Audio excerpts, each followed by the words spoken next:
পর্যন্ত যতটুকু সময় পাব আমাদের আমলের মধ্যে দুরূদ শরীফকে অন্তর্ভুক্ত রাখব। তাসবিহ, তাহলিল, জিকির, আজকার, নফল নামাজ, কোরআন তেলাওয়াত, দান, সাদকা, কবর জিয়ারত, এই সমস্ত আমলের পাশাপাশি আমরা চেষ্টা করব পবিত্র জুমার দিনে খুব বেশি পরিমাণে দুরূদ শরীফ পড়া। নবীজি বলেন, যে ব্যক্তি আমার উপরে একবার দুরূদ পড়ে আল্লাহ রাব্বুল আলামিন তার উপরে 10টি রহমত নাযিল করেন। এটি একটি নগদ পাওনা। 10টা গুনাহ মাফ করে দেন এবং জান্নাতের মধ্যে 10টি মর্যাদার স্তর আল্লাহ পাক তার বাড়িয়ে দেন। সেজন্য দুরূদ শরীফ পড়লে অন্তর পরিষ্কার হয়, নবীজির প্রতি মহব্বত সৃষ্টি হয়, আমলের প্রতি উৎসাহ উদ্দীপনা তৈরি হয়। আমরা পৃথিবীতে যা কিছুই করি পেছনে একটা উৎসাহ থাকে, একটা উদ্দীপনা থাকে। আমার পেছনে যদি একটা উদ্দীপনা না থাকে, পিছনে যদি একটা আগ্রহ না থাকে, সেই আমলের প্রতি আস্তে আস্তে মানুষ অনাগ্রহী হয়ে পড়ে। এজন্য পবিত্র জুমার দিনে আমরা বেশি পরিমাণে দুরূদ শরীফ পড়ব, কোরআন পড়ব, দান সাদকা করব। যদি সম্ভব হয় আমাদের মা বাবা যারা কবরে শুয়ে আছেন তাদের কবর জিয়ারত করব এবং পরিবার পরিজনদেরকে দ্বীনের উপর রাখার চেষ্টা করব। আল্লাহ পাক আমাদের সবাইকে তৌফিক দান করে দেন বলি আমিন। জিলহজ মাস একেবারেই সন্নিকটে। জিলকদ মাসের আজকে শেষ জুমা। যেহেতু জিলকদ, জিলহজ, মুহররম এবং আরেকটি মাস হলো রজব, এই 4টি মাস অধিক সম্মানিত মাস। অধিক সম্মানিত মাসের মধ্যে জিলহজ মাসটি সবচেয়ে বেশি সম্মানিত। বিশেষ করে জিলহজ মাসের 1 থেকে 10 তারিখ পর্যন্ত, অর্থাৎ প্রথম 10 এই প্রথম 10টি দিন, 10টি রাত, 10টি দিন এবং 10টি রাত আল্লাহর কাছে এত বেশি প্রিয় যে এই দিনগুলোতে বিশেষ করে 1 থেকে 9 দিন পর্যন্ত কোনো ব্যক্তি যদি রোজা রাখে, এক একটা রোজা এক এক বছরের রোজার সমতুল্য সওয়াব লাভ করে। কেউ যদি রাতে নফল আমল করে, ইবাদত করে, কোরআন পড়ে, দান সাদকা করে, রাতের আমলটি শবে কদরের আমলের সমতুল্য সওয়াব সে লাভ করে। নবীজি সাল্লাল্লাহু আলাইহি ওয়াসাল্লাম তিনি জিলহজ মাসের প্রথম দশকের গুরুত্ব সম্পর্কে, ফজিলত সম্পর্কে, আমল সম্পর্কে অসংখ্য হাদিস বর্ণনা করেছেন। তিনি তার নিজের জীবনেও জিলহজ মাসের প্রথম দশককে খুব গুরুত্ব দিয়েছেন। এই প্রথম দশকের মধ্যে আছে ইয়াউম আরাফা, আরাফা দিবস, অর্থাৎ জিলহজ মাসের 9 তারিখ। এই আরাফা দিবসে কোনো ব্যক্তি যদি রোজা রাখে, পূর্বের 1 বছরের গুনাহ মাফ হয় এবং পরবর্তী 1 বছরেরও সগীরা গুনাহ আল্লাহ মাফ করে দেন। আরাফা দিবসে আল্লাহ রাব্বুল আলামিন যারা বেশি পরিমাণে তওবা ইস্তিগফার করবে তাদেরকে খুব বেশি পরিমাণে মাফ করে দিয়ে থাকেন। এজন্য জিলহজ মাস যেহেতু আমাদের সামনে রয়েছে, আজকে জিলহজ মাসের 26 তারিখ, আর মাত্র কয়েকদিন পরেই জিলহজ মাস শুরু হচ্ছে। হজের মূল পর্ব, মূল কাজ জিলহজ মাস থেকেই শুরু হয়। এজন্য মুহতারাম হাজরিন, আমরা যারা হজে নেই, হজের ময়দানে নেই, আমাদের জন্য কি করণীয়? আমরা কি করতে পারি? কি আমল করলে আমাদের গুনাহ মাফ হবে? কি কাজ করলে আমাদের সম্মান বৃদ্ধি পাবে? আমরা আল্লাহর নৈকট্য হাসিল করতে পারবো? সেই কাজগুলো আমাদের করতে হবে। তার ভিতরে 1 নম্বর কাজ হলো, আল্লাহ রাব্বুল আলামিন পবিত্র কোরআনুল কারীমে বলেছেন, ফাযকুরুল্লাহি ফি আইয়ামিন মা'দুদাত, যে তোমরা সুনির্দিষ্ট দিনগুলোতে আল্লাহ রাব্বুল আলামিনের জিকির করো, আল্লাহ জিকির করো, কোরআন পড়ো। এবং জিকিরের মধ্যে সর্বোত্তম জিকির হলো কোরআন তিলাওয়াত। আফজালুজ জিকরি তিলাওয়াতুল কোরআন। এই গেল এক নম্বর আমল।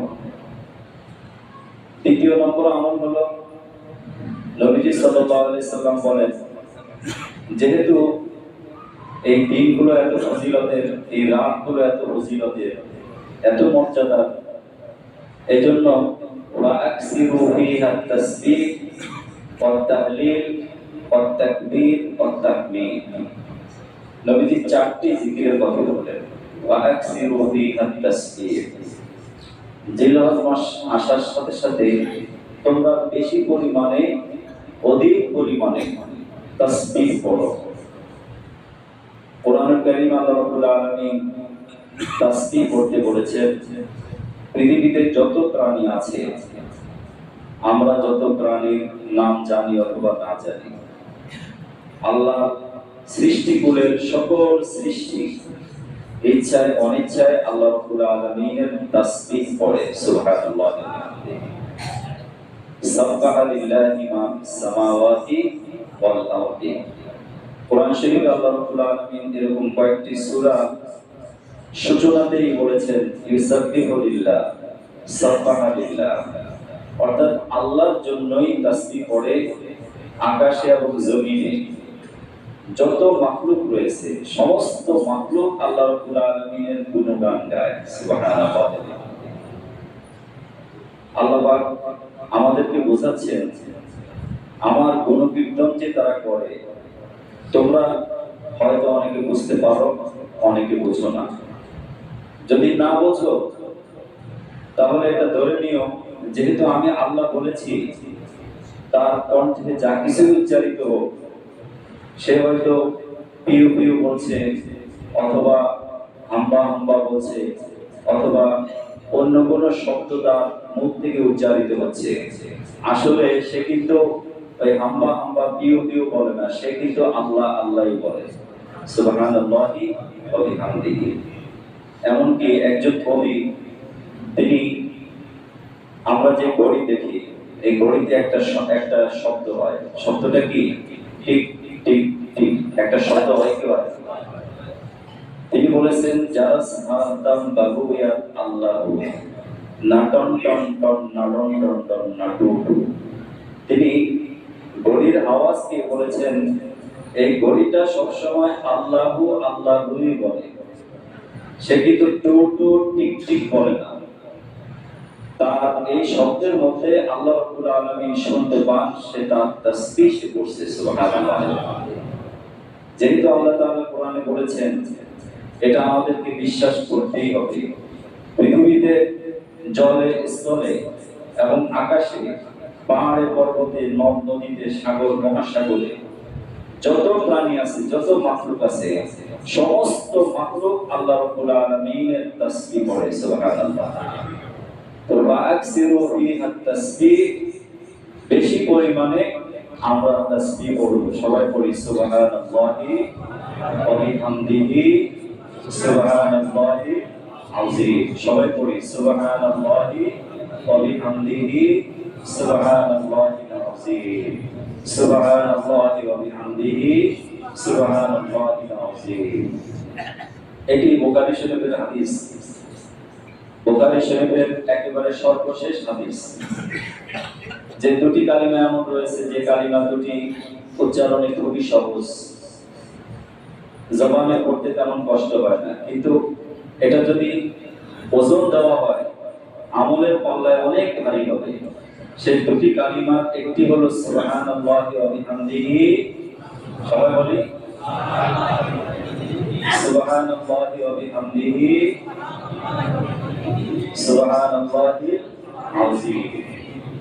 এই দুটি কালিমা আমার আপনার জবানকে যদি আমরা ব্যস্ত রাখি, অন্তত জিলহজ মাসের আর কিছুদিন পরে, আজকে যদি 26 হয়ে থাকে, হয়তো আগামী বুধবার থেকেই জিলহজ মাস শুরু হবে। জিলহজ মাসের আজকে 26 তারিখ। সেজন্য এখন থেকে আমরা সবসময় অনুশীলন করব, এই তাসবিহটা বেশি পড়ব, সুবহানাল্লাহি ওয়া বিহামদিহি সুবহানাল্লাহিল আযীম। দ্বিতীয় নম্বর হলো ওয়া আকসিরু ফিহা তাসবিহ ওয়া তাহমিদ। তাহমিদ বলা হয় আল্লাহ পাকের প্রশংসা মিশ্রিত তাসবিহ পড়া। আল্লাহ রাব্বুল আলামিনের প্রশংসা কি? আলহামদুলিল্লাহ। কি? আলহামদুলিল্লাহি রাব্বিল আলামিন। এই আলহামদুলিল্লাহ, যে সকল প্রশংসা একমাত্র কার? আল্লাহ। আল্লাহর জন্য, যে আল্লাহ রাব্বুল আলামিন তার হাবিব আমাদের প্রিয় নবী সাল্লাল্লাহু আলাইহি সাল্লামকে বলেছেন, কুলিল হামদুলিল্লাহ, হে রাসূল আপনি বেশি বেশি পড়েন আলহামদুলিল্লাহ। কি পড়তে হবে? আলহামদুলিল্লাহ। কারণ আমাকে আপনাকে মানুষ বানিয়েছেন, তার জন্য কি আলহামদুলিল্লাহ। আমাকে আপনাকে সুস্থ বানিয়েছেন, সুস্থতা দিয়েছেন, তার জন্য কি করতে হবে? আমাকে আপনাকে সন্তান দিয়েছেন, তার জন্য কি করব? আমাকে আপনাকে আল্লাহ রাব্বুল আলামিন খাদ্য সামগ্রী দিয়েছেন, তার জন্য কি করব? আমাকে আপনাকে আল্লাহ তাআলা আল্লাহর ইবাদত করার সুযোগ দিয়েছেন, এজন্য কি করব? আলহামদুলিল্লাহ। অর্থাৎ বান্দার উপরে আল্লাহর পক্ষ থেকে যত প্রকারের নিয়ামত আছে, যত করুণা আছে, যত অনুগ্রহ আছে, সকল অনুগ্রহের স্বীকৃতি হলো আলহামদুলিল্লাহ। বলি সবাই আলহামদুলিল্লাহ রাব্বিল আলামিন। এই যে আলহামদুলিল্লাহ রাব্বিল আলামিন আমরা পড়ি সূরা ফাতিহার একেবারে প্রথম আয়াত, এই শুধু এই আয়াতটাই যদি আমরা একটু চিন্তা করি যে আল্লাহর প্রশংসা দিয়ে আল্লাহ তোমার বান্দিগি শুরু করলাম, অথচ আমার কাজ কর্ম, আমার ব্যবসা বাণিজ্য, চাকরি বাকরি, আয় রোজগার, আমার অন্যান্য আনুষঙ্গিক বিষয়গুলো তোমার প্রশংসা নেই, তাহলে আমি আল্লাহর সাথে তো এক প্রকার গাদ্দারি করলাম, ঠিক কিনা বলেন? আমার বিচারিতা আচরণ হলো, দ্বিমুখী ভাব দেখালাম। যেহেতু আমি নামাজে বলি সকল প্রশংসার মালিক একমাত্র কে? আল্লাহ। অতএব সর্ব অবস্থায় সকল প্রশংসার মালিক তিনি, তিনি ছাড়া কেউ নেই। সুবহানাল্লাহি ওয়াল হামদুলিল্লাহ ওয়া আকসিরু ফিহা তাহলিল। তাহলিল বলা হয় লা ইলাহা ইল্লাল্লাহ। সবাই পড়ি লা ইলাহা ইল্লাল্লাহ, লা ইলাহা ইল্লাল্লাহ মুহাম্মাদুর রাসূলুল্লাহ সাল্লাল্লাহু আলাইহি ওয়াসাল্লাম। এই লা ইলাহা ইল্লাল্লাহ এই শব্দটি কোরআনের শব্দ। কালিমা তাইয়্যিবা, ওমাসালু কালিমাতিন তাইয়্যিবা। কালিমায়ে তাইয়্যিবা পবিত্র কালিমা। এই কালিমার ওজন এত বেশি, কোন ব্যক্তি যদি এই কালিমাকে এক পাল্লায় রাখে আর সারা পৃথিবী আরেক পাল্লায় থাকে, কোন পাল্লা ভারী হবে? কালিমার পাল্লা ভারী হবে। লা ইলাহা ইল্লাল্লাহ। তাহলে আমরা বেশি পড়ব সুবহানাল্লাহ, আলহামদুলিল্লাহ, লা ইলাহা ইল্লাল্লাহ। আরেকটি বাক্য, আরেকটি শব্দ, আরেকটি তাসবিহ বেশি পরিমাণে পড়তে বলেছেন আল্লাহ রাব্বুল আলামিন, সেটা হলো তাকবীর।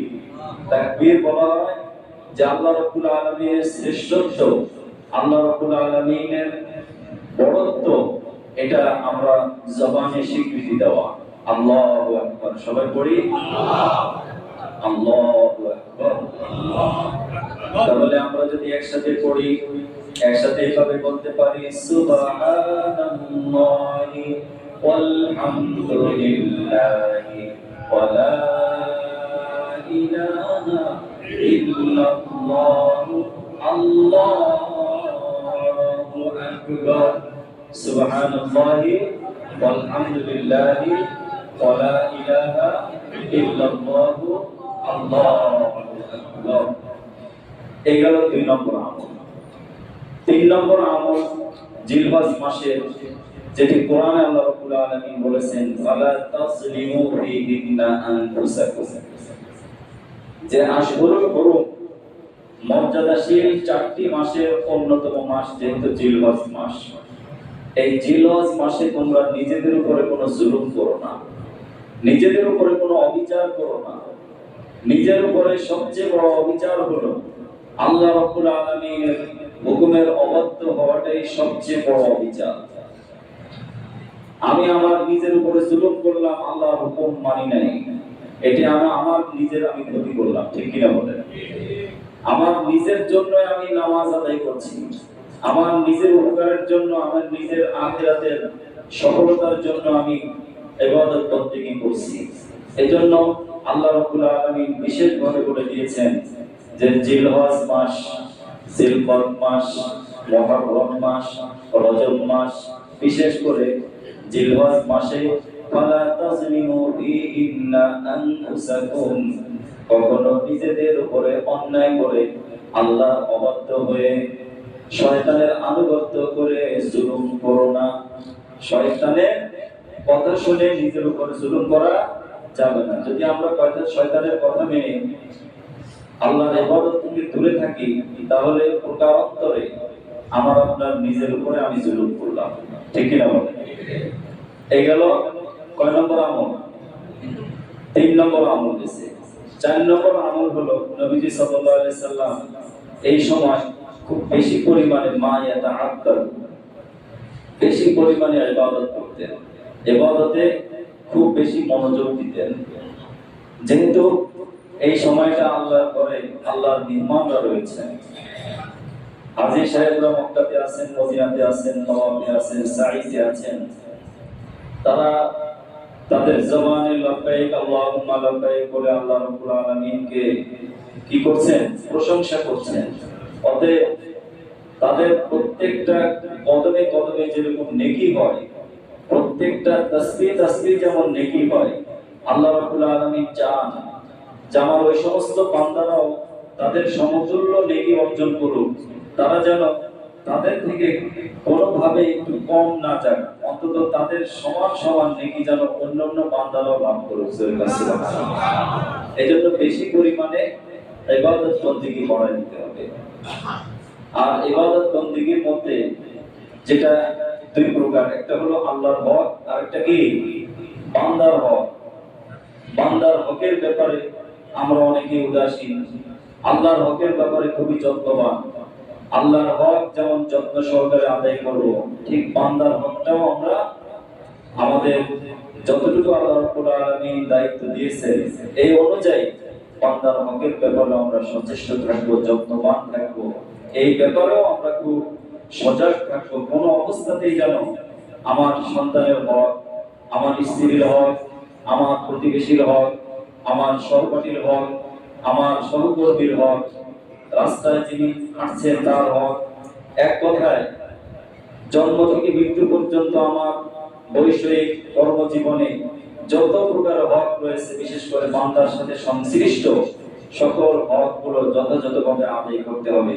অন্তত জিলহজ মাস, এই আরবি মাসের শেষ মাসে যদি আমি ভাবি যে আমার দ্বারা এই পর্যন্ত কারা কারা ক্ষতিগ্রস্ত হয়েছে, আমার দ্বারা কে কষ্ট পেয়েছে, আমার জবান দিয়ে আমি কাকে কষ্ট দিয়েছি, আমি কাকে আঘাত করেছি, আমার অজান্তে আমার এইভাবে ব্যবহারে কে কষ্ট পেয়েছে, তার কাছে অন্তত মাপ চেয়ে নেব। কারণ দুনিয়াতে এই সামান্য অপমান আর কিয়ামতের লক্ষ জনতা কোটি কোটি মানুষের সামনে অপমান কিন্তু একরকম নয়, ঠিক কিনা বলেন?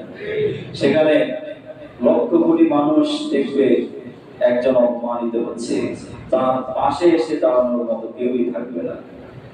প্রত্যেকেই বলবে ইয়া লাইতানি, হায় আফসোস।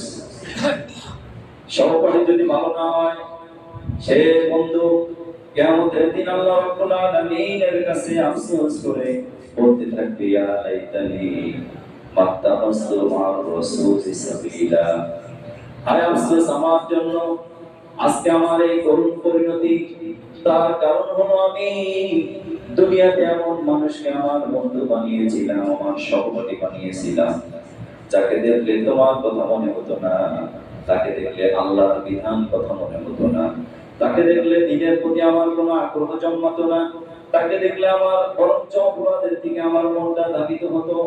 এমন খারাপ লোকের সাথে আমার সেদিন বন্ধুত্ব হওয়ার কারণে আজকে পরিণতি। নিজের হাতটা নিজে কামড়াতে থাকবে, সেদিন নিজের হাত নিজে কামড়াতে কামড়াতে আফসোস করবে। আমরা যখন খুব বিপদে পড়ে যাই, খুব মারাত্মক সমস্যায় পড়ে যাই, অনেক সময় আফসোস করতে করতে নিজের আঙ্গুল নিজে কামড়াই। কিয়ামতের দিন জালেমরা নিজের আঙ্গুলকে, নিজের হাতকে নিজে কামড়াতে কামড়াতে আফসোস করতে থাকবে। মুহতারাম হাজিরিন, এজন্য জিলহজ মাস আমার আপনার সামনে রয়েছে। জিলহজ মাসের যে আমলগুলো নবীজি সাল্লাল্লাহু আলাইহি সাল্লাম কখনো ছাড়েননি, বেশি পরিমাণে তাসবিহ পড়া, তাহমিদ পড়া, তাকবীর পড়া, বান্দার হক আদায় করা, ইবাদত বন্দেগীতে বেশি মনোযোগ দেওয়া, এবং বিশেষ করে জিলহজ মাসের যে সামনের জুমায় আমরা হয়তো এটা পাবো ইনশাআল্লাহ, সামনের জুমায় পড়বো যে 9 তারিখ ফজর থেকে 13 তারিখ আসর পর্যন্ত তাকবীরে তাশরিক পড়া। আর তাকবীরের মধ্যে একটি তাকবীর সব সময় পড়তে থাকা, আল্লাহু আকবার, আল্লাহু আকবার, লা ইলাহা ইল্লাল্লাহ, আল্লাহু আকবার, আল্লাহু আকবার, ওয়া লিল্লাহিল হামদ। এই তাকবীরটা আমরা পড়ব, আল্লাহু আকবার, আল্লাহু আকবার, লা ইলাহা ইল্লাল্লাহ, আল্লাহু আকবার, আল্লাহু আকবার, ওয়া লিল্লাহিল হামদ। এই আমলগুলো বেশি পরিমাণে করব। যাদের উপরে কুরবানি ওয়াজিব, তারা এখন থেকে কোরবানির প্রস্তুতি নেব। কোরবানি ওয়াজিব কার উপরে? যার উপরে যাকাত ফরজ, তার উপরে কোরবানি ওয়াজিব। যাকাতের জন্য শর্ত হলো 1 বছর অতিক্রম হওয়া, কিন্তু কোরবানির জন্য 1 বছর অতিক্রম হওয়া শর্ত নয়। যার কাছে অন্তত কোরবানির দিনে 52.5 ভরি রূপা অথবা 7.5 ভরি স্বর্ণ, এটা তো অনেক বেশি মূল্য হয়, এই 52.5 ভরি রূপার সমতুল্য টাকা যার কাছে থাকবে, তার উপরে কোরবানি ওয়াজিব। এজন্য কোরবানির আমরা প্রস্তুতি নেব। কোরবানি শুধুমাত্র এটা নিছক কোনো বস্তু খাওয়ার আয়োজন নয়, এটি বস্তু খাওয়ার উৎসব নয়, এটি হলো একটি স্যাক্রিফাইস। এটা হলো নিজেকে আল্লাহর জন্য নিবেদন করে দেওয়া। কোরবানির নেপথ্যে যে পিছনে যে পুরনো ইতিহাস রয়েছে, ত্যাগের ইতিহাস, এই ইতিহাসটাকে স্মরণ করা। আজকে আমি আপনি যে সন্তান, যে বাবার সন্তান, যদি কোরবানির বিধানটা এমন হতো যে বাবা কর্তৃক সন্তানকে জবে করতে হবে, এটা কার নির্দেশ ছিল? আল্লাহর নির্দেশ ছিল। স্বপ্নে দেখে তিনি নিশ্চিত হয়েছেন, 100 উট কোরবানি করেছেন, তারপরে আবার স্বপ্ন দেখেছেন যে না, তোমার কোরবানি হয়নি, আমার করো। আবার তিনি 100 উট কোরবানি দিয়েছেন। আল্লাহ রাব্বুল আলামিন আবার স্বপ্নে দেখাইছেন যে না, কোরবানি হয় নাই। তোমার কলিজার টুকরা সন্তান, যাকে তুমি 80-84 বছর বয়সে আমার কাছে দোয়া করে দিয়েছো, রব্বি হাবলি মিনাস সালিহিন, সেই সন্তানের গলায় তোমাকে ছুরি চালাতে হবে, সেই সন্তানকে তোমার নিজ হাতে জবে করতে হবে। এটা কি কখনো সহজ ছিল বলেন? এটা কত কঠিন পরীক্ষা। সেই পরীক্ষায় তিনি উত্তীর্ণ হয়েছেন।